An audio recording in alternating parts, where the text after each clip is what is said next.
Hello friends, स्वागत है आपका हमारे इस वीडियो में। तो आज हम करेंगे कक्षा 10वीं सामाजिक विज्ञान का इतिहास का पहला चैप्टर, जिस चैप्टर का नाम क्या है, यूरोप में राष्ट्रवाद। तो आप लोग थ्योरी तो पढ़ चुके होंगे, लेकिन ऑब्जेक्टिव क्वेश्चन के रिवीजन के लिए आप इस वीडियो को जरूर देखिए और जो भी आंसर होगा उसको बोल बोल कर याद भी करिएगा। बार बार क्वेश्चन देखने से आपको ज़रूर याद हो जाएगा। तो इसमें जितना भी क्वेश्चन है वे आपके एग्ज़ाम के लिए बहुत ही इम्पोर्टेंट है। तो चलिए शुरू करते हैं। देखिए यहाँ पर पहला प्रश्न है वियना सम्मेलन की मेज़बानी किसने की थी। वियना सम्मेलन की मेज़बानी किसने की थी। तो ए ऑप्शन दिया हुआ Metternich, B option Napoleon, C option Lenin या डी ऑप्शन कार्ल मार्क्स। तो क्या होगा इसका सही आंसर, वियना सम्मेलन की मेज़बानी किसने की थी।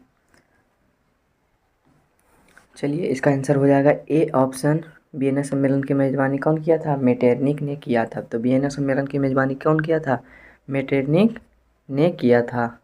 तो ए का सही आंसर हो चुका है। अब चलिए दूसरा नंबर प्रश्न देखते हैं। निम्न में से किस सम्मेलन में जर्मनी की क्षतिपूर्ति राशि को कम कर दिया गया। जर्मनी की क्षतिपूर्ति राशि को कम कर दिया गया। ए ऑप्शन क्वेटो सम्मेलन, बी ऑप्शन वियना सम्मेलन, सी ऑप्शन क्या है, रियो डी जेनेरो सम्मेलन या डी ऑप्शन लौसने सम्मेलन। जर्मनी की क्षतिपूर्ति राशि को कम कर दिया गया, किस सम्मेलन में किया गया था। इसका सही आंसर क्या हो जाएगा, डी ऑप्शन लौसने सम्मेलन। डी ऑप्शन बिल्कुल ही सही हो जाएगा। आप लोग जल्दी जल्दी से कमेंट में आंसर भी करते जाइएगा और बोलते भी जाइएगा। तीसरा नंबर प्रश्न है, अमेरिका में न्यू डील किसने लागू की। अमेरिका में जो न्यू डील है वो किसने लागू किया था। तो ए ऑप्शन क्या दिया हुआ, Abraham Lincoln, D option Franklin D Roosevelt, C option Barack Obama या डी ऑप्शन निक्सन। तो अमेरिका में न्यू डील किसने लागू किया था, न्यू डील किसने लागू किया था। तो तीसरा का सही आंसर क्या होगा, जल्दी से बताइए तीसरा का सही आंसर। तो तीसरा का सही आंसर हो जाएगा B option Franklin D Roosevelt. चलिए अगला क्वेश्चन है, हेगेल किस देश का दार्शनिक था। हेगेल जो है वो किस देश का दार्शनिक था। ए ऑप्शन फ्रांस का, बी ऑप्शन इटली का, सी ऑप्शन जर्मनी या डी ऑप्शन ऑस्ट्रिया। हेगेल किस देश का दार्शनिक था। तो चार का सही आंसर क्या हो जाएगा, चलिए सही आंसर हो जाएगा चार का सी ऑप्शन, हेगेल जर्मनी के दार्शनिक था। हेगेल कहाँ का दार्शनिक था, जर्मनी का। चलिए नेक्स्ट क्वेश्चन,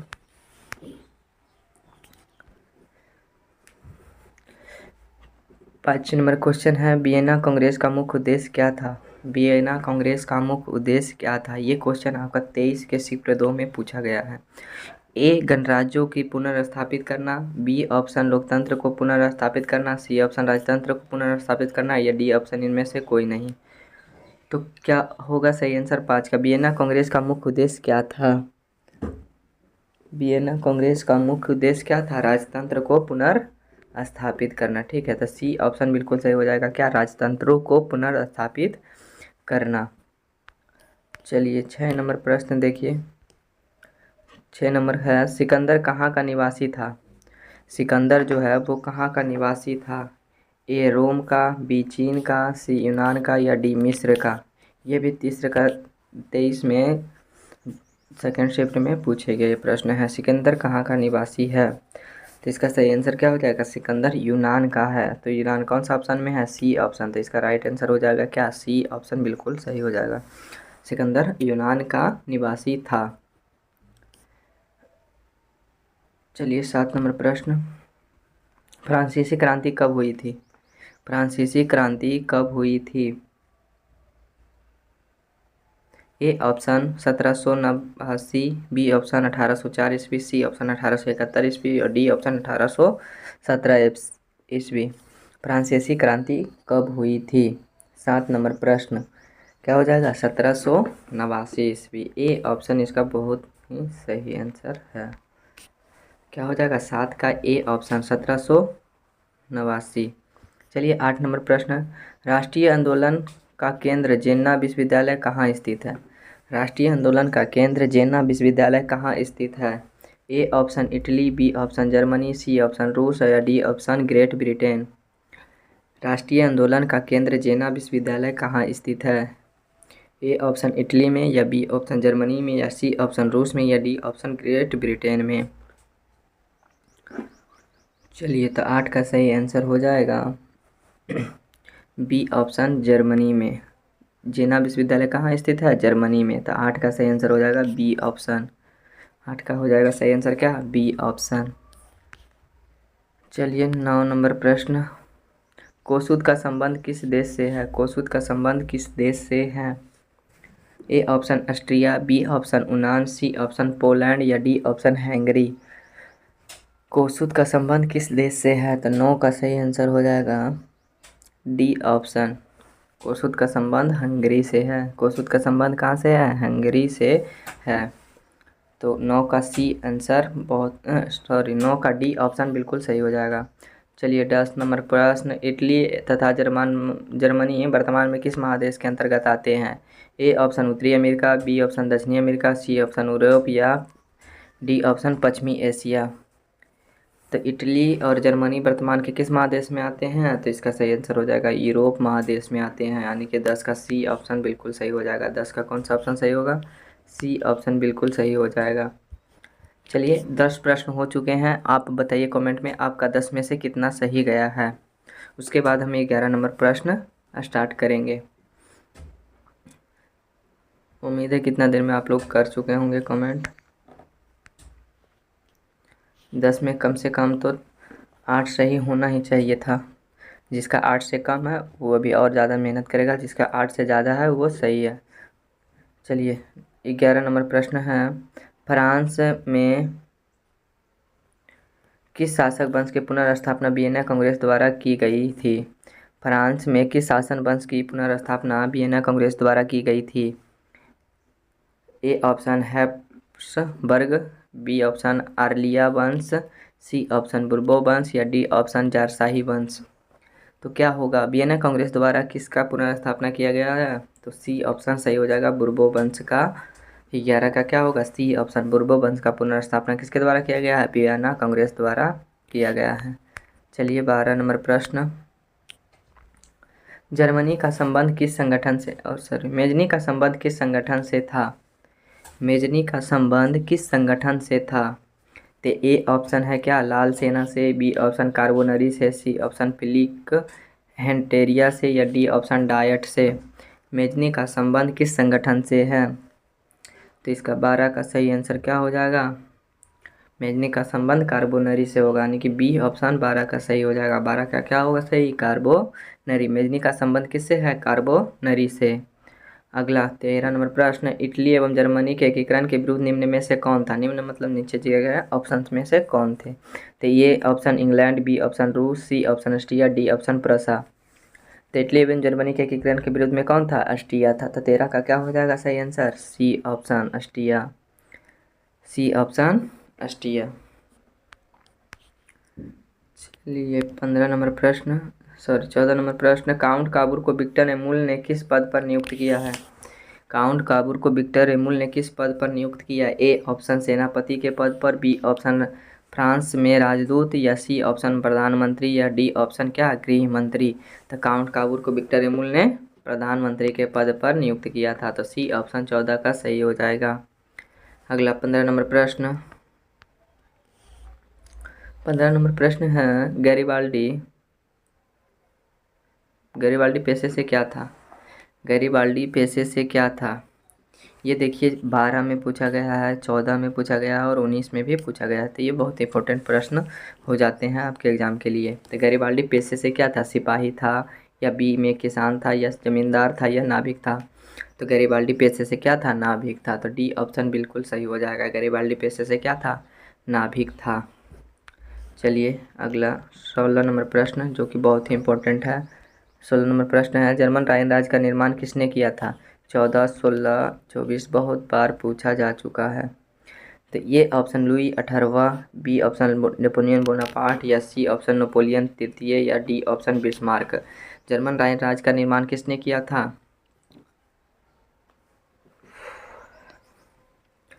चलिए सही आंसर 16 का हो जाएगा नेपोलियन बोनापार्ट। नेपोलियन बोनापार्ट यानी कि बी ऑप्शन बिल्कुल सही हो जाएगा। जर्मन राज्य का निर्माण नेपोलियन बोनापार्ट ने किया था। अगला प्रश्न 17 नंबर, जलबेरिन कैसी संस्था थी? जलबेरिन कैसी संस्था थी? जलबेरिन व्यापारियों की संस्था थी। तो बी ऑप्शन 17 का बिल्कुल सही हो जाएगा, जो कि 22 में पूछा है।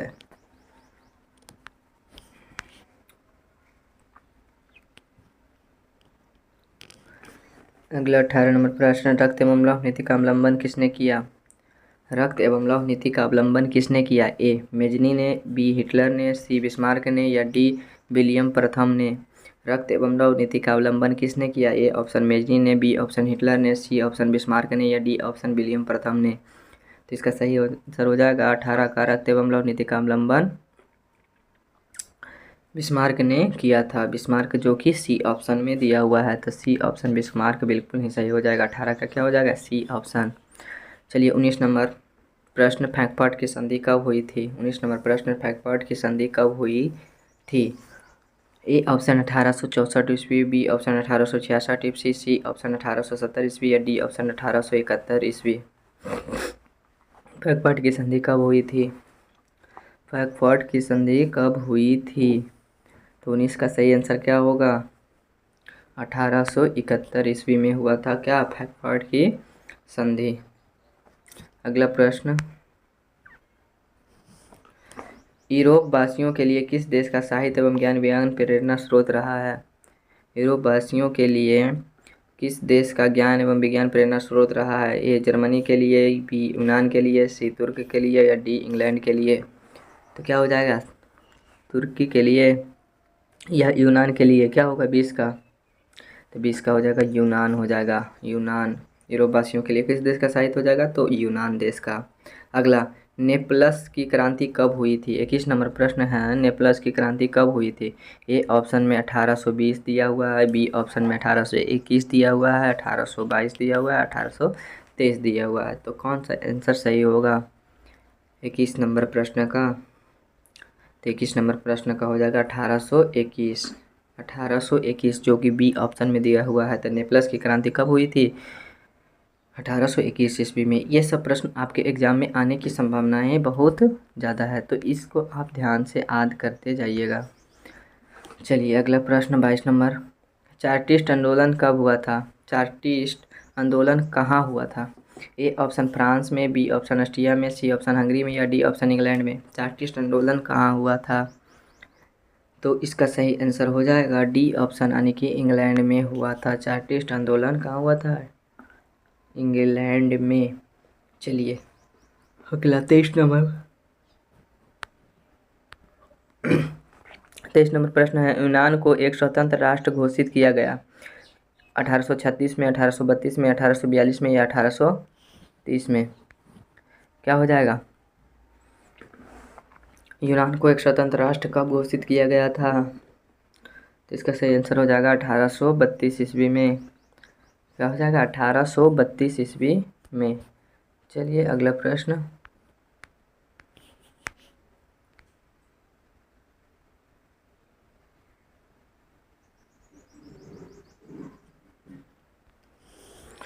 चौबीस नंबर प्रश्न है, ऐतिहासिक द्वंद्ववाद की व्याख्या किसने की थी? ए हिगेल ने, बी अंटर्ड ने, सी हम्बोल्ट ने या डी जैकब ग्रीन ने? जैकब ग्रीन ने। तो इसका क्या आंसर हो जाएगा 24 का हिगेल हो जाएगा। ठीक है, ए ऑप्शन बिल्कुल सही हो जाएगा। अगला प्रश्न 25 नंबर, इंडिया निपोल की संधि कब हुई थी? इंडिया निपोल की संधि कब हुई थी? ए ऑप्शन 1828 ईस्वी, बी ऑप्शन 1829 ईस्वी, सी ऑप्शन 1830 ईस्वी या डी ऑप्शन 1831 ईस्वी? तो इंडिया निपोल की संधि कब हुई थी? तो 1829 ईस्वी में। और आप लोग को पीछे पढ़ाए थे फ्रैंकफर्ट की संधि, तो फ्रैंकफर्ट की संधि कब हुई थी ये आप लोग कमेंट भी करिएगा। चलिए 26 नंबर प्रश्न है, इंडिया निपोल की संधि किन दो देशों के बीच हुई थी? तो ए ऑप्शन तुर्की रूस के बीच हुआ था, यूनान पोलैंड के बीच हुआ था या तुर्की हंगरी के बीच में या हंगरी और पोलैंड के बीच में हुआ था? इंडिया निपोल की संधि किन देशों के बीच में हुआ था?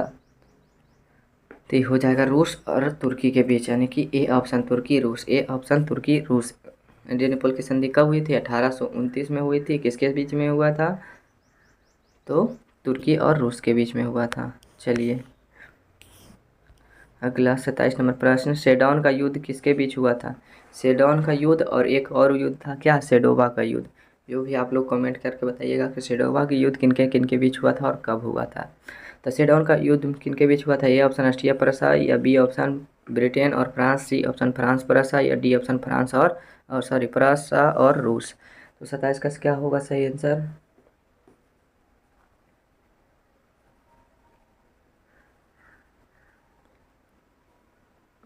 चलिए प्रसा और फ्रांस के बीच में, प्रसा और फ्रांस के बीच में, तो सी ऑप्शन इसका सही हो जाएगा। चलिए 28 नंबर प्रश्न, किस देश का हंगरी पर पूर्ण आधिपत्य था? ए ऑप्शन फ्रांस पर, बी ऑप्शन ऑस्ट्रिया पर, सी ऑप्शन ब्रिटेन पर, या डी ऑप्शन तुर्की पर। किस देश का हंगरी पर पूर्ण आधिपत्य था? हंगरी पर किसका अधिकार था? तो 28 का क्या हो जाएगा? बी ऑस्ट्रिया के पास था। ठीक है, ऑस्ट्रिया के पास था। अगला, पोलैंड के विद्रोह को किसने कुचल दिया? ए रूस ने, बी ऑप्शन ब्रिटेन ने, सी ऑप्शन ऑस्ट्रिया ने, या डी ऑप्शन फ्रांस ने। पोलैंड के विद्रोह को किसने कुचल दिया? तो 29 का सही आंसर हो जाएगा ए ऑप्शन, रूस ने कुचल दिया था। कौन? रूस ने। चलिए 30 नंबर प्रश्न है, सन 1870 में फ्रांस और प्रसा के बीच युद्ध कहाँ हुआ था? सन 1870 में फ्रांस और प्रसा के बीच युद्ध कहाँ हुआ था? सेडोन में, या सेडोवा में, या साइडान में, या फ्रैंकफर्ट में? फ्रैंकफर्ट में। तो 30 का क्या सही आंसर होगा? सेडोन में। ठीक है, सेडोन में। 1870 में फ्रांस और प्रसा के बीच में कहाँ हुआ था? सेडोन में। चलिए अगला प्रश्न, चलिए 30 प्रश्न कर चुके हैं, अब 31 में आ गए हैं। अब बताइएगा 31 में से आपका कितना क्वेश्चन सही हुआ है? 31 में कम से कम आपका 30 में आपसे कम से कम 26 प्रश्न सही होना चाहिए था। जिसका 26 प्रश्न सही है वो बिल्कुल सही जा रहे हैं। ऐसे ही मेहनत करते रहिए, जिनका कम है वो और ज़्यादा मेहनत अपना बढ़ा दीजिएगा। ठीक है, चलिए किस युद्ध के बाद जर्मनी का एकीकरण पूरा हुआ था? ए ऑप्शन क्रीमिया का युद्ध, बी ऑप्शन सेडोवा का युद्ध, डी ऑप्शन फ्रांस डेनमार्क का युद्ध, या डी ऑप्शन सेडौन का युद्ध। किस युद्ध के बाद जर्मनी का एकीकरण पूरा हुआ था? तो इसका आंसर हो जाएगा डी ऑप्शन सेडौन का युद्ध। डी ऑप्शन सेडौन का युद्ध क्या हो जाएगा? डी ऑप्शन सेडौन का युद्ध। अगला 32 नंबर प्रश्न, अंग यूरोप का संस्थापक कौन था? अंग यूरोप का संस्थापक कौन था? A option Mazzini, B option Garibaldi, या सी ऑप्शन विक्टर एमुल, या D option Mussolini. Young Europe के संस्थापक कौन था? अंग यूरोप एवं अंग इटली के संस्थापक दोनों का वही हो जाएगा। कौन सा ऑप्शन होगा 32 का? मेजनी। चलिए ए ऑप्शन मेजनी बिल्कुल सही हो जाएगा। अगला 33 नंबर प्रश्न, यूरोप का मरीज किसे कहा जाता है? ए ऑप्शन तुर्की को, बी ऑप्शन इटली को, या सी ऑप्शन इंग्लैंड को, या डी ऑप्शन फ्रांस को।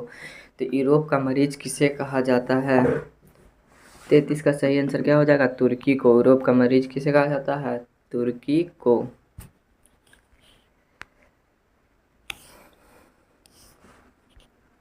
चलिए 34 नंबर प्रश्न, वियना कांग्रेस कब हुआ था? वियना कांग्रेस कब हुआ था? 1815 ईस्वी, 1818 ईस्वी, या 1820 ईस्वी, या 1848 ईस्वी? वियना कांग्रेस कब हुआ था? 1815 ईस्वी, बी ऑप्शन 1818 ईस्वी, सी ऑप्शन 1820 ईस्वी, या डी ऑप्शन 1848 ईस्वी? तो 34 का सही आंसर क्या हो जाएगा? ए ऑप्शन 1815 ईस्वी में हुआ था। चलिए 35 नंबर प्रश्न,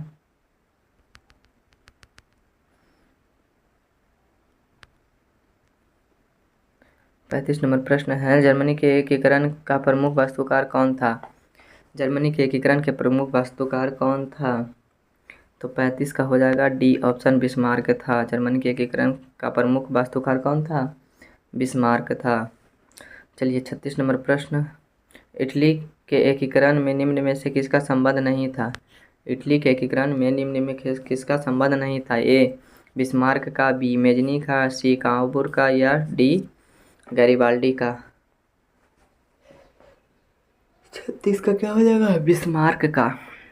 इटली से इसका कोई संबंध नहीं था। चलिए 37 नंबर प्रश्न। 1830 की क्रांति के बाद फ्रांस में किस प्रकार के शासन का स्थापना हुआ था?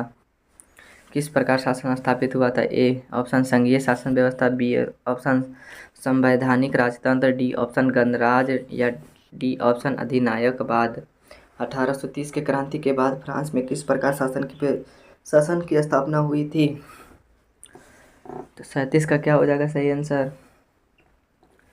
संवैधानिक राजतंत्र, बी ऑप्शन 37 का बिल्कुल सही हो जाएगा। चलिए 38 नंबर प्रश्न। जर्मनी के एकीकरण के लिए कौन उत्तरदायी था? जर्मनी के एकीकरण के लिए कौन उत्तरदायी था? A option count Cavour, B option Bismarck, C option Garibaldi या डी ऑप्शन मेजनी। जर्मनी के एकीकरण के लिए कौन उत्तरदायी था? A option count Cavour, B option Bismarck, C option Garibaldi या डी ऑप्शन मेजनी। तो 38 का सही आंसर हो जाएगा बी ऑप्शन बिस्मार्क। जर्मनी के एकीकरण के लिए बिस्मार्क जो है।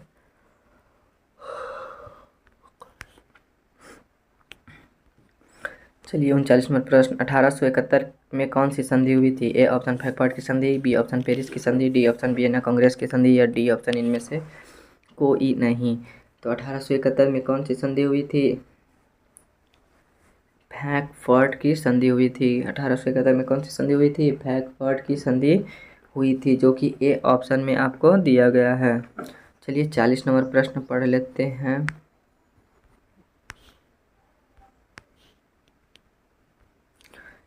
चालीस नंबर प्रश्न है, इटली के एकीकरण में निम्न में से किसका योगदान किया? इटली के एकीकरण में निम्न में किसने योगदान किया था? ए ऑप्शन मेजनी और एम्यूल ने, बी ऑप्शन गैरिबाल्डी ने, सी ऑप्शन काबूर ने या डी ऑप्शन इनमें से सभी।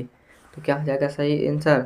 इनमें से सभी, ये चारों ही योगदान दिया था। ठीक है, तो इसका क्या हो जाएगा? डी ऑप्शन सही हो जाएगा। चलिए लास्ट प्रश्न 41 नंबर प्रश्न है, रॉबर्ट ओवेन कहाँ के निवासी था? रॉबर्ट ओवेन कहाँ का निवासी था? ए फ्रांस का, बी जर्मनी का, सी ब्रिटेन का या डी ऑस्ट्रिया का। ऑस्ट्रिया का क्या हो जाएगा? रॉबर्ट ओवेन कहाँ का है? तो ये ब्रिटेन का है। सी ऑप्शन बिल्कुल सही हो जाएगा।